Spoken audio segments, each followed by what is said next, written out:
there guys, gals, and non-binary pals, GM Potter here, and today we are going over The Man Who Mistook His Wife for a Hat and Other Clinical Tales by Oliver Sacks. Now this book was originally published in 1970 and it does show a little bit in the storytelling, but should you read this? We'll get into it.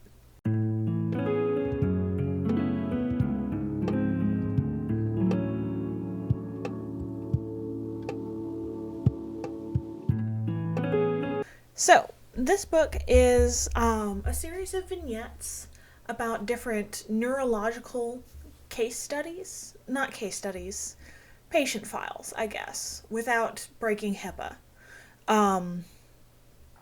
It's presented in more of a curiosity and interesting kind of a way rather than a actual looking for cures and looking for treatment kind of a way. It's mostly presented in a, hey, isn't it neat that the brain did this? And for me that was just a little bit heartbreaking because these are supposedly real people and real things that happen to real people, and for many of them there was no cure for these neurological conditions that they're having. The Man Who Mistook His Wife for a Hat, he was a symphony musician and he could not identify objects in front of him.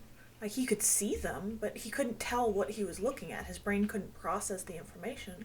And there was no cure for him. It was just this is weird kind of a thing. And then there was a woman who had neurosyphilis, Cupid's disease, that lay dormant for many, many years and came back and started eating away at her brain. And while they treated the syphilis with penicillin,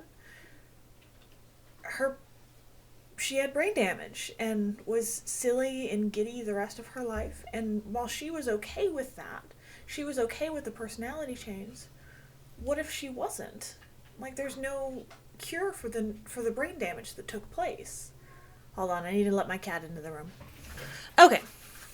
Sorry about that. I had to let my cats into the room. Otherwise they were going to sit outside and scream all day. So, I have 3 cats in this room. Hi. You want to be on camera? This is Inigo. I think you've met him before if you've hung around my channel.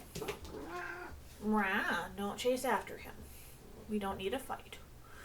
But it's just kind of saddening because these are real people with real neurological conditions and problems, and there's no real cure or treatment for them. That it's just presented in kind of a James Herriot's animal stories kind of way. That it's oh, isn't this fascinating? And well, yes, but it's also heartbreaking. A few months ago I had a stroke. I have brain damage from the stroke. I have neuropathy and I have balance issues, and I'm doing a lot better now.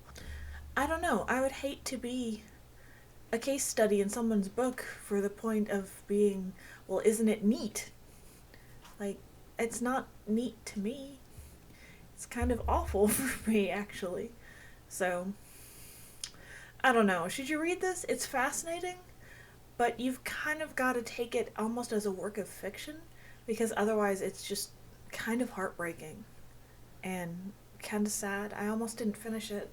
So, Man Who Mistook His Wife for a Hat. It's good. It's well written. I just wish there was a little bit more humanity and empathy in the writing.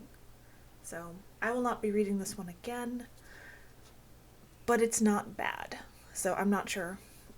Feel free to read it. If you have read it, please let me know what you thought in the comments down below. I'd love to hear your feedback and how you took this book, and I'll see you in the next one. Bye!